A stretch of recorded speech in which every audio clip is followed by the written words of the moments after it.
Rudi, kita lanjutkan perbincangan kita terkait dengan nasib saham-saham emiten perbankan big caps yang selama ini menjadi bisa dikatakan saham-saham andalan bursa, tapi ternyata pergerakannya bisa dikatakan stagnan atau belum kemana-mana. Ini prospeknya seperti apa sih, Pak?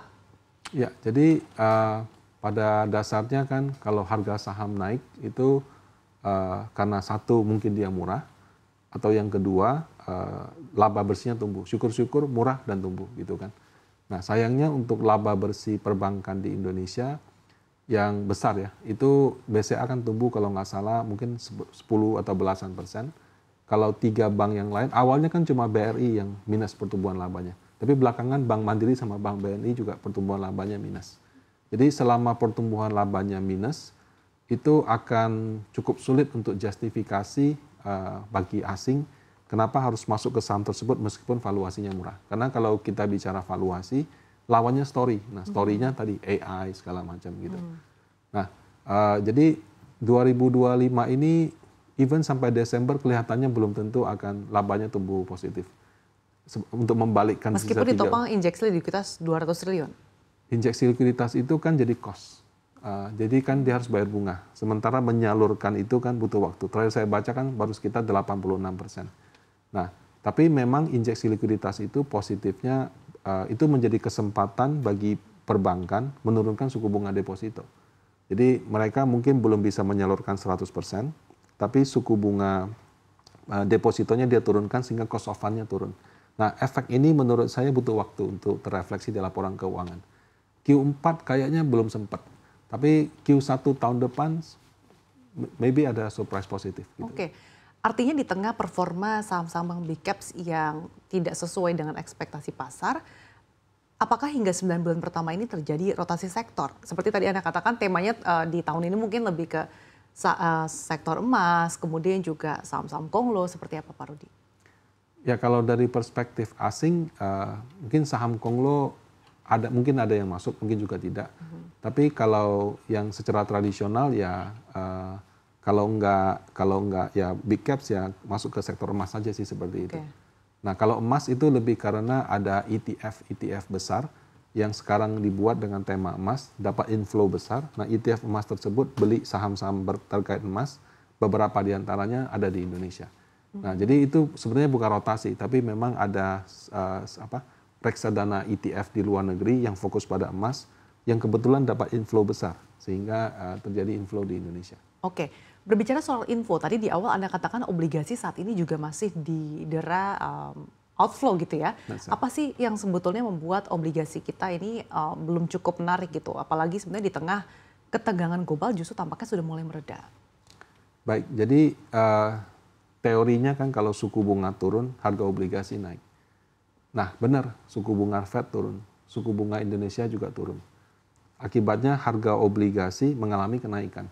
Beberapa seri obligasi kalau kita lihat ya, kenaikan dari awal tahun bahkan ada yang 5%, ada yang 10%, seperti itu. Bahkan lebih tinggi, ditambah kuponnya, jadi year to date saja sudah belasan persen. Nah dalam situasi seperti itu, kalau saya jadi investor, saya akan realize profit, seperti itu. Nah itu saya melihat asing banyak melakukan realisasi profit, ditambah dengan penurunan suku bunga. Jadi waktu dia realisasi profit kan harganya naik, yield-nya turun.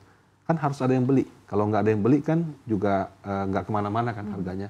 Nah, perbankan di Indonesia karena bunga deposito turun, bunga ori turun, menjadi justify bagi mereka untuk beli di yield sekitar 6. Kalau dulu mereka kalau misalnya deposito 4, mereka mau beli obligasinya yield 6,5 sampai 7. Tapi sekarang begitu bunga depositonya misalnya turun dari 4 ke 3%, karena bunga ori yang tadinya 6% jadi 5%, mereka jadi justify untuk masuk ke instrumen SUN yang misalnya 6 sampai 6,5%. Kemudian dana pensiun, asuransi saya juga perhatikan, mereka kemarin naruh deposito saja targetnya sudah tercapai. Nah kemudian begitu disuntik 200 triliun, suku bunga deposito turun drastis di perbankan, terutama di Oktober. Jadi mereka nggak bisa mencapai target lagi dengan deposito. Mau tidak mau mereka akan masuk ke instrumen yang lebih agresif. Nah biasanya mereka cenderung konservatif. Itu juga menjadi momentum bagi institusi seperti Dapen dan asuransi, mereka masuk ke obligasi negara. Nah, jadi pada saat asing jual, pembeli dari institusi lokal itu banyak. Nah, belum lagi investor perorangan. Jadi mereka mungkin tidak beli lewat obligasinya langsung, tapi mereka belinya lewat reksadana fixed income. Jadi reksadana fixed income yang investnya di obligasi negara, saya perhatikan selama 2-3 bulan ini inflow-nya cukup besar juga. Jadi dari situ ada switching ya? Ya, asingnya out, tapi institusi lokal itu masuk. Oke, tapi kalau untuk obligasi sendiri masih diminati oleh para investor, ini biasanya rata-rata tenor berapa, Pak? Tergantung. Kalau misalnya dengan yield yang sekarang semakin rendah, kalau kita mau mendapatkan imbal hasil yang tinggi, mau tidak mau kita harus beli yang jangka panjang. 10 tahun, 15 tahun, 20 tahun. Tapi kalau pas misalnya yieldnya sedang tinggi, kita beli yang 10 tahun, 5 tahun atau lebih rendah, itu juga sudah cukup. Nah, kalau dari reksadana sih saya perhatikan fund manajernya cukup banyak membeli yang tenornya di atas 10 tahun seperti itu. Jadi durasinya sekitar 9, tapi kalau di obligasinya mungkin ada 10, 12, 15 tahun. Itu yang saya lihat diminati. Kenapa? Karena dengan yield rendah, kalau kita ingin memaksimalkan capital gain, mau tidak mau harus beli yang jangkanya lebih panjang. Oke, dengan adanya perubahan tren ini, apakah dari manajer investasi juga melakukan rebalancing, Pak, terkait dengan portofolio sektor-sektornya?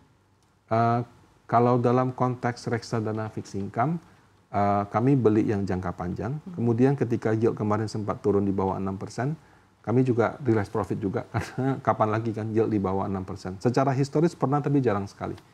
Nah, kalau untuk saham, itu tergantung fund manajernya. Ada yang mungkin tetap di blue chip, ada yang mencoba mencari peruntungan di komoditas, tapi kalau untuk masuk ke saham konglo, tempat saya itu ada 4-5 fund manager. Mungkin cuma 1-2 yang mau coba, 3-nya cenderung masih konservatif.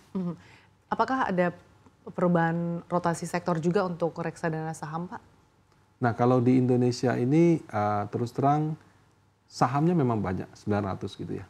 Tapi sektornya, tapi saham-saham yang ibaratnya sizable untuk kita invest kurang banyak. Jadi kalaupun kita rotasi sektor tetap harus ada banknya. Nggak mungkin ada, bukan nggak mungkin ya, kecil kemungkinan ada reksadana yang nggak ada saham banknya sama sekali. Ya, jadi rotasi sektor itu cuma kayak bobot banknya ini mungkin tadinya 30% jadi 15. Tapi bukan berarti banknya nggak ada sama sekali gitu. Jadi kami sih kalau di tempat kami lebih ke valuasi.